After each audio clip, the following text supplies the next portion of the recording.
Good evening, good evening, good evening, good evening, my YouTube family. Good evening.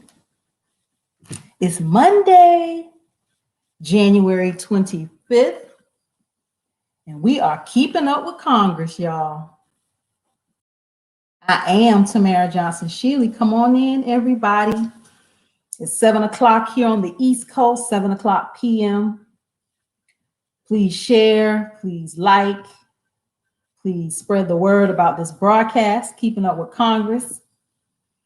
Coming to you LIVE Monday, Tuesday, Wednesday, Thursday, 7 p.m. Eastern Standard Time to 7:30 p.m. Eastern Standard Time. Had a long day, but I am committed, y'all. When I tell you I'm going to do something, I do everything I can to keep my word. So I'm here. As long as my day was, I'm here. We're going to get this party started again. Please like, y'all. Please share. Please spread the word about this broadcast. And let me share my screen and we're going to get this party started. Let's see.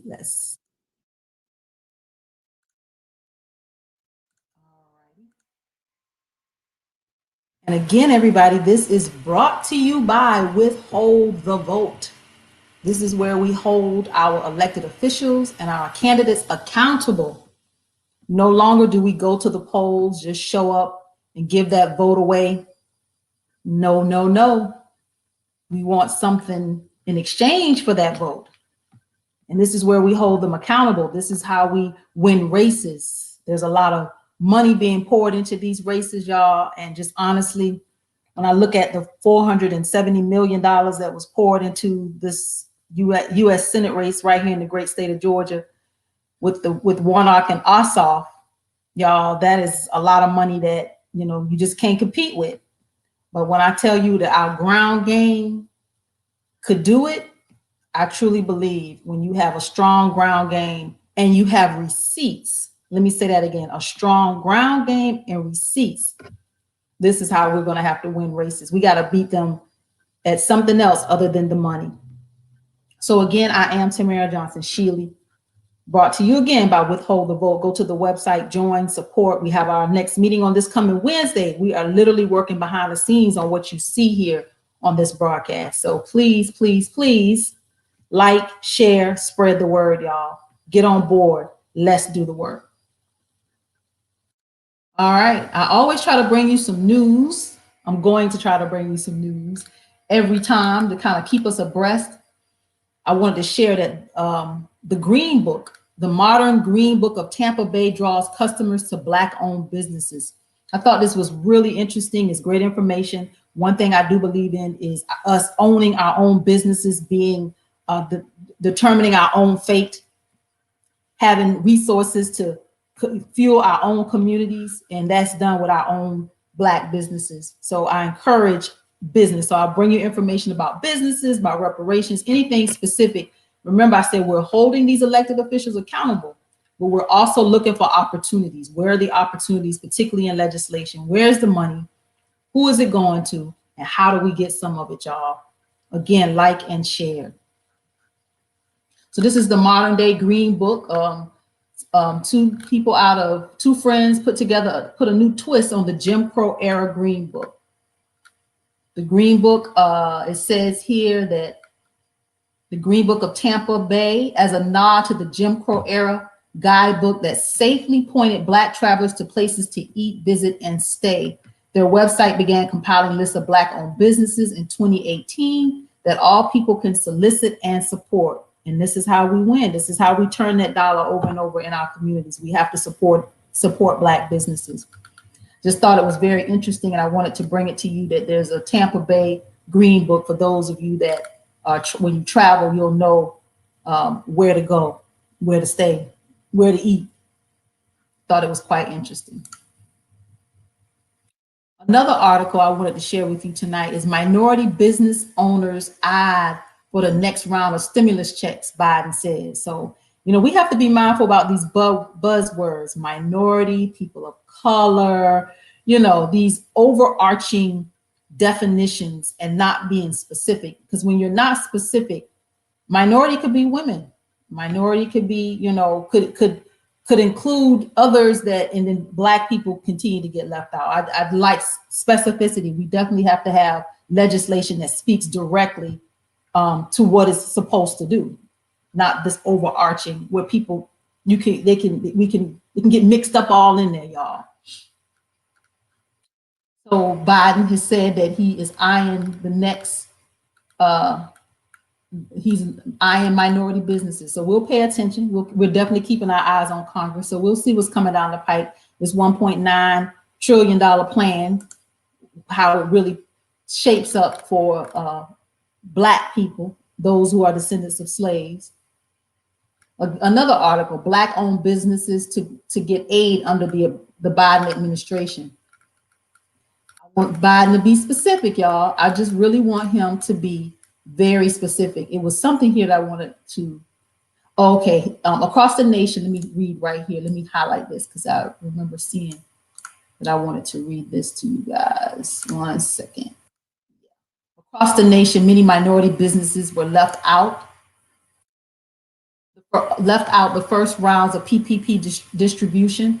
The Biden-Harris administration has outlined a clear intention to give money to Black and Latino-owned small businesses. In the executive order Biden signed Wednesday, the Office of Management and Budget will now analyze if federal money is equitably distributed in communities of color. There's that dang on those words again. Manna says, listen to this, she's faithful that they'll get the help they need soon. And it's quoted, I feel that President Joe Biden is a sincere and honest person. I believe that he will try his best to see that money is distributed equally. I'm not going to even say nothing. I'm going to let y'all have that one. All we can do is hope and pray he does the right thing, y'all, because she believes that that Joe Biden is sincere and honest. We shall see, because he already said we was going to get those $2,000 stimulus that now turned to $1,400. So I don't know where the sincerity or honesty comes in right there, because that didn't sound sincere or honest. Hey, Don. He says the vote is not an offering, it's an exchange for tangibles. Absolutely, absolutely. Definitely wanted to bring you something, an update on reparations. I found this in an article today. This, the Georgia Voice. So I was like, okay, what are they saying about reparations? Repaying the backbone of America, the case for reparations after slavery. It goes and it talks about the 40 acres and a mule. That was the promise to former slaves after being freed as reparations for the centuries of inhumane treatment they endured. And after having their labor and humanity exploited for white profit, African Americans were again disrespected by this country by way of a broken promise. If you've taken a basic American history class, you know that this was never distributed. Y'all, Black people have never gotten compensation, and America has never paid for its most gruesome sin. In fact, it's continued to profit off of it. Now, more than 150 years later, reparations has reemerged in the political landscape with hesitant support from the new administration. President Joe Biden told the Washington Post he supports studying, y'all hear that, studying how reparations could be a part of larger efforts to address systemic racism. And Vice President Kamala Harris co-sponsored a bill as a senator that would study the effects of slavery and create recommendations for reparations. So what would reparations look like? Well, it would be more than $20,000 and an apology, according to Hickel. If the hours of labor were valued at the U.S. minimum wage with a modest rate of interest, they would be worth $97 trillion today. But here's the kicker, y'all. This is the paragraph I want y'all to hear. Organizations like Coming to the Table, CTTT, envision a much more comprehensive reparation plan that moves past financial compensation toward structural reform. Well, I be damned. How dare you move past financial compensation? Don't you move past financial compensation? But they did, and this is what they proposed. Y'all need to hear this. CTTT released a reparation guide in 2019, which entails a number of suggestions for reparations. Ideas include instituting a National Truth and Reconciliation Commission, promoting a wider access to museums, lectures, and cultural events that represent African American culture, revising how the history surrounding slavery, segregation, and civil rights is taught in American school curriculums, providing scholarships for African American students, forgiving student loans for low and middle income African Americans, establishing a living minimum wage, ending mass incarceration, and dismantling the school to prison pipeline, increasing U.S. aid to African countries from which people were enslaved. Let's say that again. Increasing U.S. aid to African countries from which people were enslaved. Strengthening police training and more. I just thought it was interesting, y'all. How dare you move past financial compensation, right? Let's keep up with Congress because we're going to just brush our shoulders off with that one. That ain't enough. Cut the check. HR 373, y'all, to treat certain face coverings and disinfectants as medical expenses for purpose of certain federal tax benefits. To treat face coverings and disinfectants as medical expenses. Okay. Sounds like a tax write-off for some businesses. Keeping up with Congress, y'all. Keeping up with Congress. HR 374 to prohibit the availability of United States contributions to the World Health Organization until Congress receives a full report on China and the COVID-19 pandemic. Been talking to, I actually had a conversation with a Republican friend of mine, and their concern is bigger than COVID. Their concern is China and the fact that, China is trying to dominate the world and taking over America. So I can see where this is coming from after I had that conversation with my friend. So that's HR 374.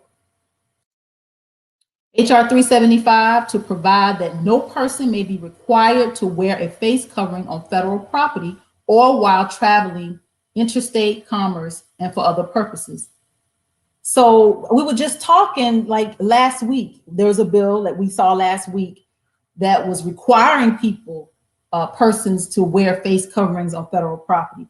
So here's a bill to counter that. They don't want to wear face coverings on federal property. It's going to be interesting in Congress, y'all. They're gonna fight it out over everything. Y'all put your seatbelts on. It's going to be interesting. So this is HR 375. We'll see how this goes with those that want to and they're pushing it and those that don't. HR 376 to require the advice and consent to ratification of the Paris Agreement by the United States Senate before any action may be taken to carry out the goals of the Paris Agreement. Climate, y'all. HR 376. This is over in the House. HR 377 to amend Title 18 United States Code to increase certain penalties for assaulting, resisting, or impeding certain officers or employees. This is policing, y'all. So anytime you want to increase the penalties for assaulting, resisting, or impeding certain officers. Does that include resisting arrests, or they want to say you're resisting arrest? We got to watch this. There's some legislation we talked about last week where they want to create licensure, some sort of licensing standards for officers. I think this is another bill. I'm going to put it on my list that we need to actually talk about behind the scenes, y'all. This is where we get the information, but we need to take it behind the scenes. This is policing, HR 377. HR 378 to amend Title 18 United States Code to increase the maximum term of imprisonment for rioting and for other purposes. Yeah, they're not playing that in that storming of the Capitol, y'all. They're gonna have a bill for everything they can think of coming down the pike here in Congress. That's HR 378. HR 379 to authorize the director of the Center for Disease Control and Prevention to carry out a social determinants of health program. I actually did an internship a year ago at the CDC. So I had an opportunity to kind of see a bit of the inner workings around the CDC. And I actually heard them talk about social determinants in a meeting, but I wanted to look it up so I could bring it to you and show you, because I didn't want to say, and not be real clear. So about social determinants. Social determinants are conditions in the places where people live, learn, work, and play that affect a wide range of health risks. That could be, healthcare access, the connection between people's access to and understanding of health services and their own health, education access, social and community context, economic stability, the connection between the financial resources people have, their income, their cost of living, and socioeconomic status, and their health. Like if you're poor, that's a social determinant of health. Does that equate to you having poor health? So it's interesting to see this legislation, HR 379. Not sure why they are. Oh, here's why they could be. This is probably some legislation. It could be funding. So for those of you that have, that are interested in this kind of work, this is probably funding for the CDC, because this is how they get their funding. So here's an opportunity, y'all. Let's not miss out on these opportunities. This is an opportunity, y'all. HR 379, for those of you that are interested in health and the health of our communities. The CDC is about to have some money if this thing passes. So let's follow this, y'all. HR 379. I'm gonna put that one on my list too, specifically. HR 380 to amend the Internal Revenue Code of 1986 to provide the amounts paid for an abortion are not taken into account for purposes of the deduction of medical expenses. Yeah, they're gonna fight abortion every step of the way, y'all, in Congress. Whatever your thoughts are, HR 380. HR 381 to amend Title 18 United States Code to prohibit certain abortion procedures. More on abortion, y'all. Women's rights, abortion. If you're interested in that, this is where we need to get behind the scenes and we need to do the work. Like I said, we're going to have receipts. There's no way that any candidate moving into 2022 can run without receipts on these legislators. We're going to have to know specifically what they're doing and what they're not doing.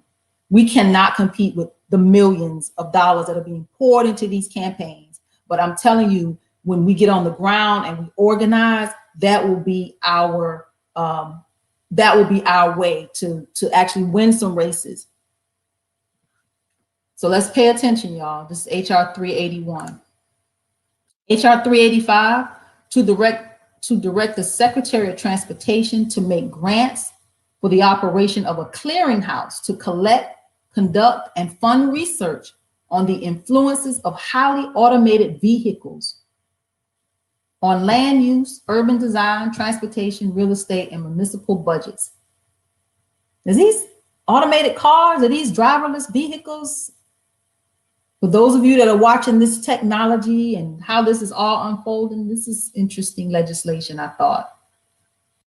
Yeah, the influence of highly automated vehicles on land use.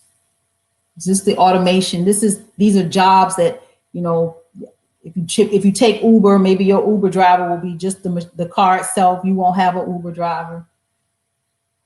Y'all, we got to pay attention because they're replacing us with machines and technology. This is the kind of stuff we have to pay attention to. HR 385. HR 386 to amend Title 23 United States Code with respect to funding for certain safety projects. This is where I get a little peed off with Congress in the way they, introduce bills. What is with respect to funding for certain safety projects? How vague is that? So what are they going to do? Just throw stuff in this bill? And this is how they piggyback on stuff, and we don't know what it is or why they're doing it. What are they going to do? I mean, how do you put a bill that says with respect to funding for certain safety projects? What are these certain safety projects? That's why when we were looking at legislation last week, there was a legislator that wanted to have one bill, each bill to be very specific to a topic. Because who knows what the hell this is? Who knows what kind of money is coming through something like this? HR 386. Who is this anyway? Representative Brown out of Maryland. Whose legislator is this? Let's take a look. I'm just curious. Who are you and why? Who are you? Duh. Is he a Brown man? Yeah. I need him to find something else to do. Maryland, Anthony Brown. Whose district is this? Come on.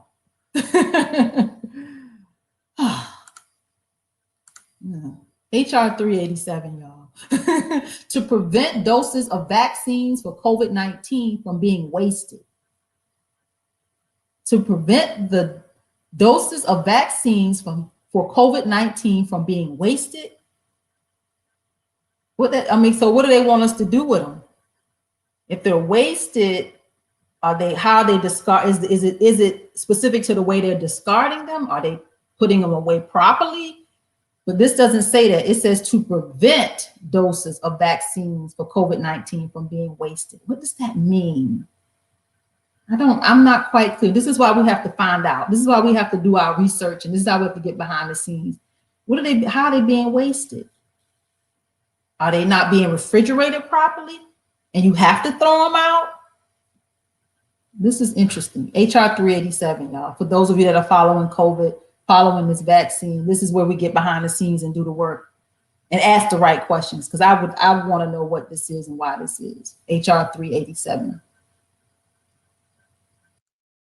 HR 388 to amend the Farm Security and Rural Investment Act of 2002 by requiring pre-clearance quarantine inspections for all movement to or from the state of Hawaii by either domestic or international travel. I thought this bill was interesting, y'all, because one thing that I know from the work that I've done with the beauty and barber industry, and if they're ever able to initiate something on a state level, they can introduce it nationally. So with this being federal policy, this kind of scares me because what does that mean, requiring pre-clearance quarantine inspections for all movements to and from the state of Hawaii? So if you can do that, you can require that from moving to and from Hawaii. Can you require that moving to and from Georgia, to and from Tennessee, to and from New York? Like, what is this? What does this really mean? I don't know. And this is why we have to read the bill. We have to find out who are these sponsors to these bills? What does this really mean? And ask these questions, because we can't let a thing get by us in Congress. We can't. We absolutely cannot. So this is HR 388. This is concerning, because I want to understand what that means. If you can do it you can legislate it federally from Hawaii, what does that mean for the other states? And how does this work? HR 388, y'all. HR 389 to impose safety requirements on commercial air tour flights. To impose safety requirements on commercial air tour flights. Does that mean masks? What does that mean? This is where we ask the questions, y'all, for those that are following this COVID. HR 389. HR 391 to authorize a comprehensive strategic approach for United States foreign assistance to developing countries to strengthen global health security. And let me tell you why I thought this one was interesting. To authorize a comprehensive strategic approach for United States foreign assistance to developing countries to strengthen global health security. This is a lot of Democrats. There's a lot of Democrats on this bill. Representative Conley out of Virginia. But there was a lot of Democrats on this bill. We'd have to go through and see co-sponsors. Here it is, 56 of them. So 56 of you guys have gotten together and said you want to authorize a comprehensive strategic approach for the United States foreign assistance, to developing countries. So you're going to offer foreign assistance to developing countries to strengthen global health security. So you're going to give them money to strengthen global health security, and what do you want in exchange? And how does, and why are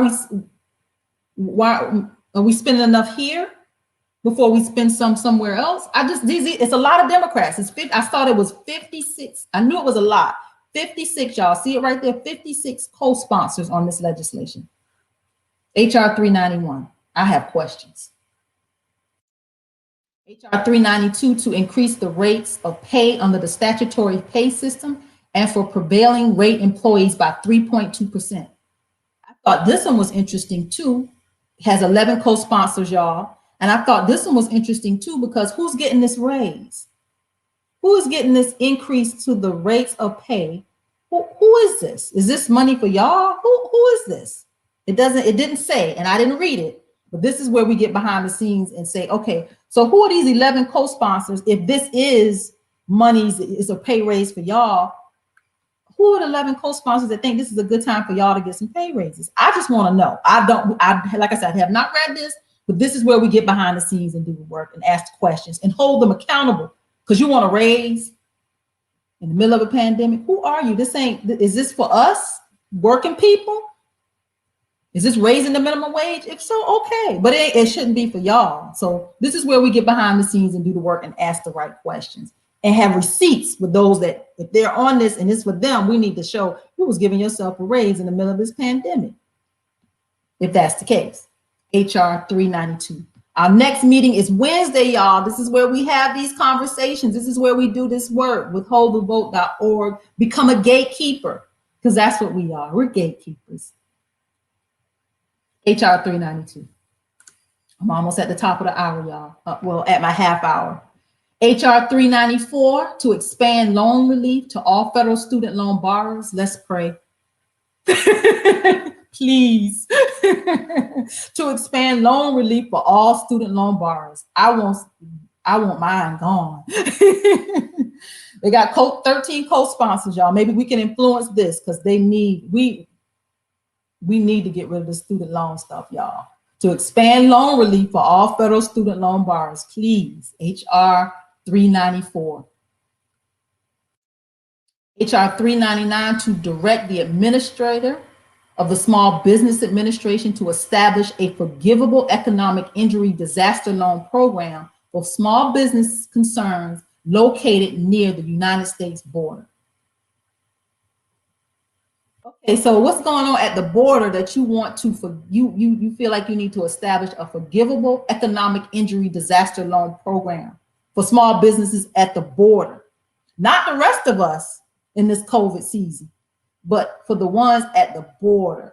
And it's introduced by a Democrat out of Arizona. Curious, y'all. What is this? HR 399. This is the one we're going to end with tonight. I thought this one was very interesting too. HR 400 to amend the Elementary and Secondary Education Act of 1965 to increase civics education programs. Jesus, if y'all don't teach civics in these schools to these kids, they don't know anything but who the president is. They don't know what Congress does. They don't know anything about who the state legislators are. They don't know who they know the mayor of their city. They might know the mayor, but they don't know who the other people, they don't know. They don't know government. They don't know the functions of how government even works in this country. So this is good legislation right here, HR 400. Who is this? Alice, Representative Hastings out of Florida, yes, this, and they got 40 co-sponsors on it, so that's a good thing because we definitely need to teach civics, y'all. Ooh, please bring it back. Please bring it back. Bring it back. So that's HR 400. I am Tamara Johnson Shealy, y'all. We're at my half hour. It is right on the money tonight. Please join me at withholdthevote.org, where we hold elected officials and candidates accountable. We are harnessing our political power. Our next meeting is Wednesday at 7:30. We meet on Wednesdays at 7:30. And if you can't make your Wednesday meeting, we do the same thing on Saturdays at 2:30. This is where we get behind the scenes. We do the work. I'm telling you, we cannot run a candidate in 2022. We cannot run a candidate in 2024 without a mean ground game and receipts. So right now it's all about organizing. That's what we have to do. We got to be so mobilized in 2022. They're gonna be like, what the hell happened? Because money won't be able to touch us if we get a strong ground game and we have receipts. We got to have receipts on all of them. Everybody we want gone, we need to be able to say, you did this, and this. You didn't do this, and this, and this, and this. We got our receipts and we need to come for them. So again, I am Tamara Johnson Shealy. Go to the website, join, support. The next meeting is Wednesday. Of course, you'll see me back here. Please share this broadcast. You'll see me back here on tomorrow, Monday through Thursday, 7 p.m. to 7:30. And we're going to continue to keep up with Congress. There's a lot of bills coming down the pike, and we are going to stay on it. We're going to stay on it. So have a good night, everybody. I will see you tomorrow at 7 o'clock p.m. Eastern. Like and share. Please like and share. We're building this channel. We're building up this movement. Again, withholdthevote.org. I will see you guys tomorrow night.